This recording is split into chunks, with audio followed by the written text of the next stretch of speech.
The Zephyrian High Council had made their position abundantly clear during the Galactic Summit.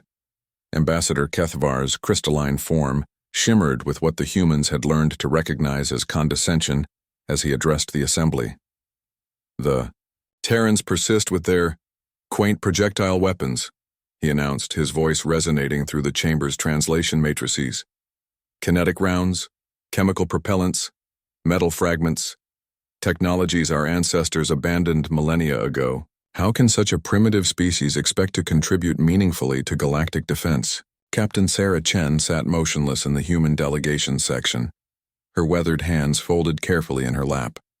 Around the vast amphitheater, representatives from a dozen advanced civilizations nodded in agreement.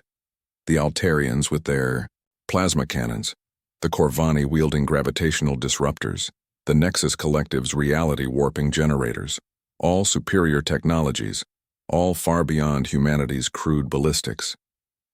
Perhaps, Kethvar continued, his form brightening with apparent amusement, we should assign the humans to logistics, supply runs, cargo transport, something more, suitable to their capabilities. The laughter that followed was polite but unmistakable. Chen's jaw tightened imperceptibly, but she remained silent. She had learned long ago that actions spoke louder than words, especially when those actions involved a Barrett M107A1 and a target at 2 kilometers. 3 months later, everything changed.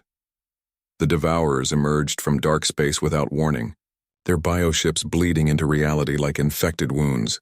These weren't the territorial skirmishes the galaxy had grown accustomed to. This was extermination. Worlds fell in hours. The Altarian plasma grids, so effective against conventional shields, barely scratched the Devourer's adaptive bioarmor. Corvani gravitational weapons bent and twisted the creatures' forms, only to watch them regenerate within minutes. The Zephyrian homeworld of Kithmora, crown jewel of their stellar empire, became the Devourer's ultimate target. Its crystalline spires housed not just billions of civilians but the galactic coordination networks that kept 37 systems connected and defended.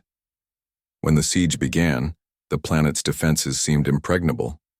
Energy barriers that could deflect stellar radiation, quantum torpedoes that phased through conventional matter, temporal displacement fields that aged attacking ships into dust. The Devourers adapted to everything. Ambassador Kethvar's final transmission was desperate, his usual arrogance replaced by naked fear. Any available forces, please respond. Kithmora is falling. Our weapons. They learn from our weapons. Everything we fire at them, they become immune to within hours. We need... The transmission cut to static as another district fell. That's when Captain Chen stepped into Admiral Morrison's ready room aboard the UES Indomitable, humanity's sole contribution to the Galactic Defense Fleet. Sir, requesting permission to deploy Marine Expeditionary Force to Kithmora surface. Morrison looked up from the tactical displays showing the planet's deteriorating situation. Sarah, you've seen the reports.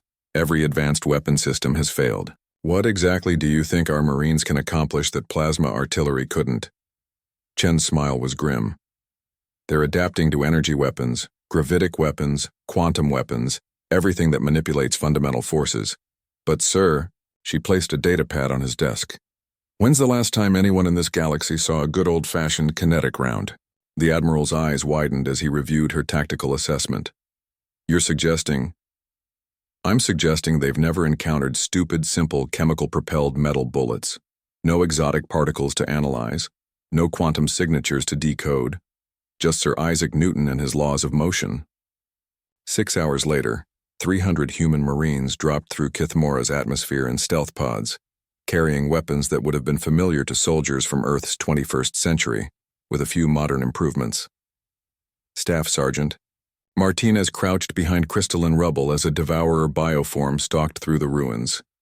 The creature was magnificent in its horror, a flowing mass of adaptive tissue that shifted between forms as it sensed for threats. Energy burns across its surface showed where Zephyrian defenders had struck it, only for the wounds to seal and the creature to develop new resistances.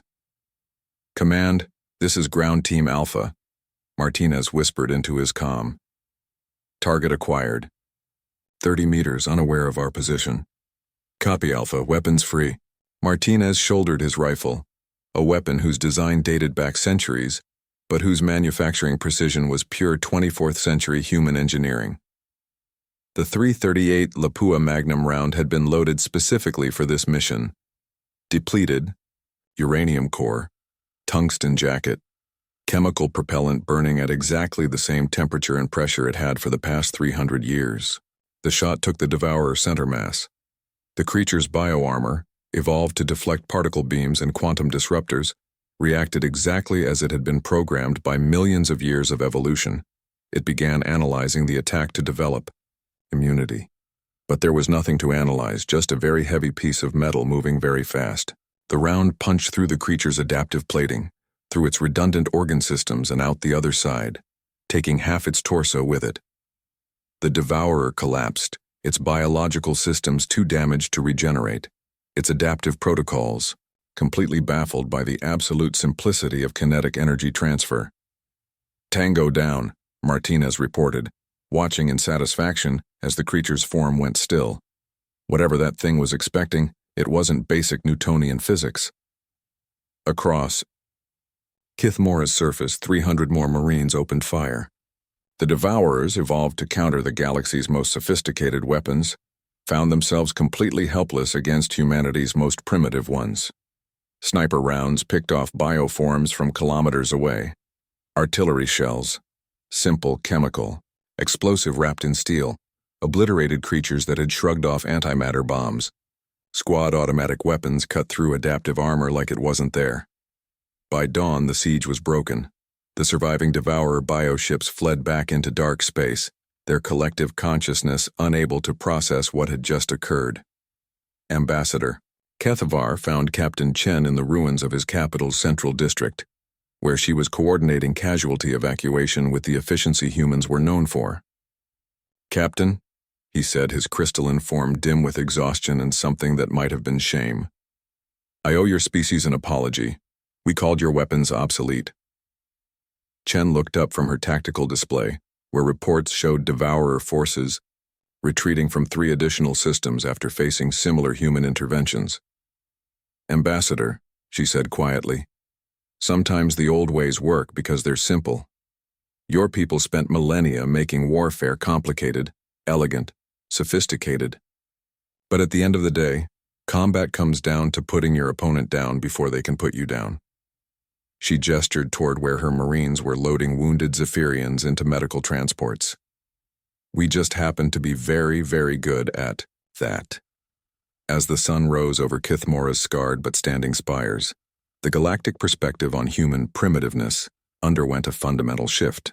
The species that still used chemical propellants and metal bullets had just saved the galaxy's most advanced civilization. Sometimes the old ways were best. Sometimes simple was superior. And sometimes being underestimated was humanity's greatest weapon of all.